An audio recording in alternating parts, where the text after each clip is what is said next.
Hi, coucou, salut mes amis, salut my friends, bienvenue sur ma chaîne Life AQ avec Lily Desté.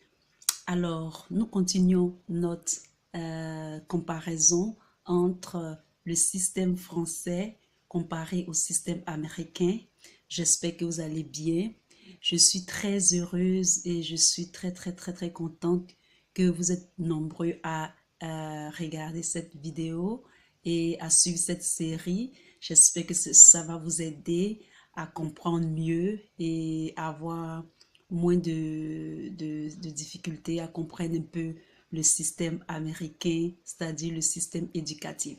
Alors aujourd'hui, la vidéo va se concentrer spécifiquement sur une comparaison, c'est-à-dire une comparaison parallèle au système américain éducatif. C'est parti, on y va. Alors, ce qu'on va faire, c'est que je compare et en même temps, je compare les deux systèmes, ok? Alors, on commence toujours par la maternelle et donc français et américain. Et comme ça, vous pouvez voir ça facilement. Donc, en France, pour ce qui est des tout petits, il y a la petite section, d'accord? Ça commence par la petite section. Il n'y a pas de correspondance aux États-Unis. Ensuite, après, on passe à la moyenne section et c'est à partir de la moyenne section qui est à partir de 3 ans que commence la maternelle aux États-Unis. Et c'est appelé précisément nursery. Après la moyenne section, il y a la grande section. La grande section est comparée au kindergarten. Kindergarten qui est comme si c'était la deuxième étape pour les tout petits. Ensuite, on a le cours préparatoire. Le cours préparatoire qui correspond dans le système américain au first grade, ok, qui est le first grade. Et ensuite, après, on part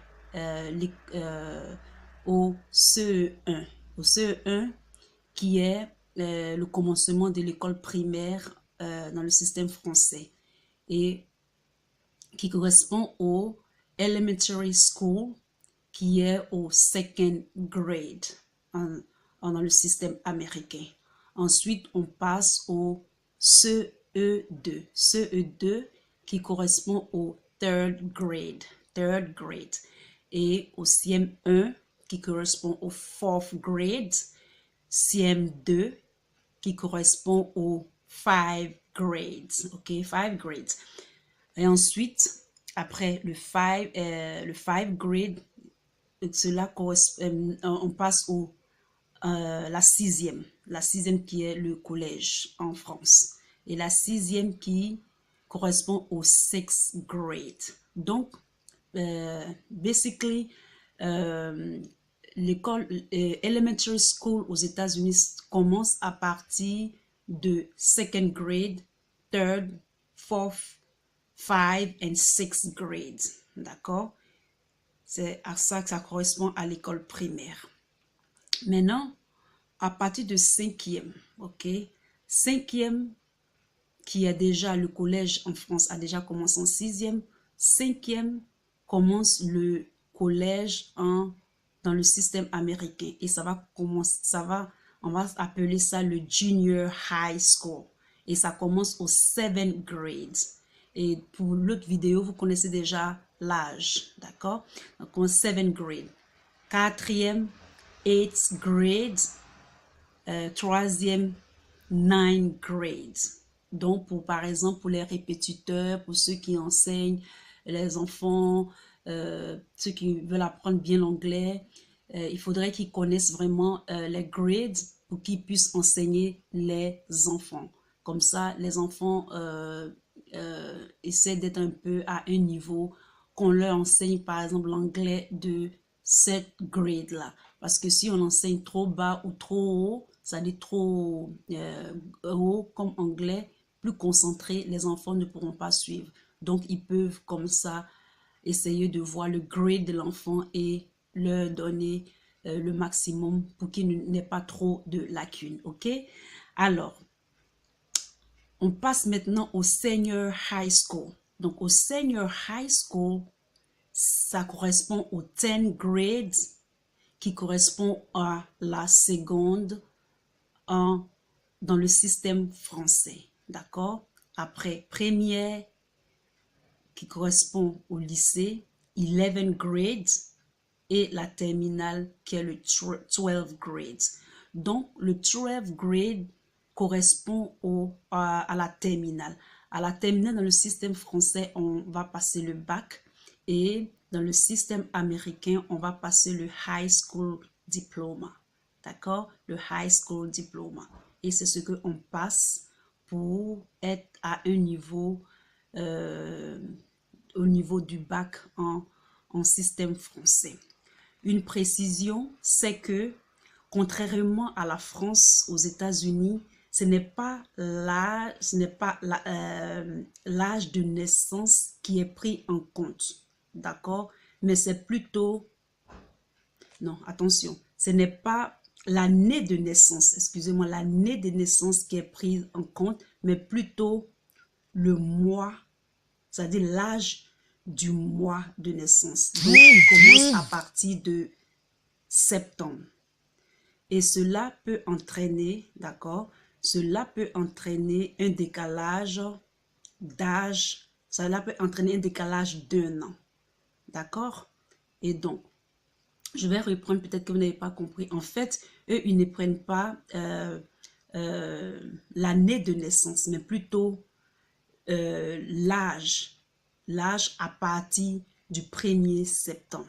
D'accord? À partir du 1er septembre. Et cela peut décaler vraiment, qui peut décaler le système, ou ça peut décaler d'1 an dans le concept, dans le concept éducatif. OK? Alors, maintenant, qu'est-ce qui correspond dans le système universitaire? Donc, dans le système universitaire français comparé à celui du système américain. Donc, le premier cycle, ça commence, le système français, c'est le DEUG, d'accord, qui correspond à la première année et à la deuxième année. À la deuxième année dans le système américain, ça correspond à Undergrad Studies. D'accord? Si vous avez suivi la première vidéo, donc le undergrad, ça commence à partir de la deuxième année de ton université aux États-Unis. D'accord? C'est-à-dire, et ton diplôme sera le bachelor degree, le bachelor diploma. OK? Maintenant, ça c'est considéré comme la deuxième, le premier cycle. Maintenant, le deuxième cycle, qui est le cycle de la licence, la maîtrise. D'accord, la licence, c'est la 3e année, la maîtrise, la 4e année, et le DESS ou le DEA, qui est presque la 5e année. Donc, la 5e année, la 6e année, déjà, quand tu as déjà eu ton undergrad degree, tu passes déjà dans le système américain au grad studies, c'est-à-dire tu vas vers le master. Et puis après ça, il y a le 3e cycle. Le 3e cycle qui est le doctorat. Et le doctorat, ça peut prendre, ça à partir la 7e année, la 8e année, la 9e et la 10e année aux États-Unis. Et le diplôme aux États-Unis sera, d'abord c'est un postgrad studies, d'accord, grad studies, et c'est le PhD que tu auras comme diplôme. Et tu le feras dans un sujet spécifique, et ça peut prendre même plusieurs années, d'accord, ça peut prendre plusieurs années. Donc, c'est un peu là les différentes comparaisons des deux systèmes. J'espère que ça va vous aider et vous en ferez bon usage et vous pourrez mieux comprendre comment est-ce que ça marche aux États-Unis comparé au système en France. D'accord? Si vous avez aimé cette vidéo, vous mettez un thumb up pour moi et je suis très heureuse de répondre à vos questions. Et si vous n'êtes pas encore abonné, abonnez-vous. Vous aurez plein d'informations sur les États-Unis. Je suis vraiment open à vous répondre et à partager tout avec vous. C'est un plaisir pour moi. Je suis très heureuse. Alors, je vais vous laisser et je vous souhaite une très belle journée et à bientôt. Bisous à vous. Bye.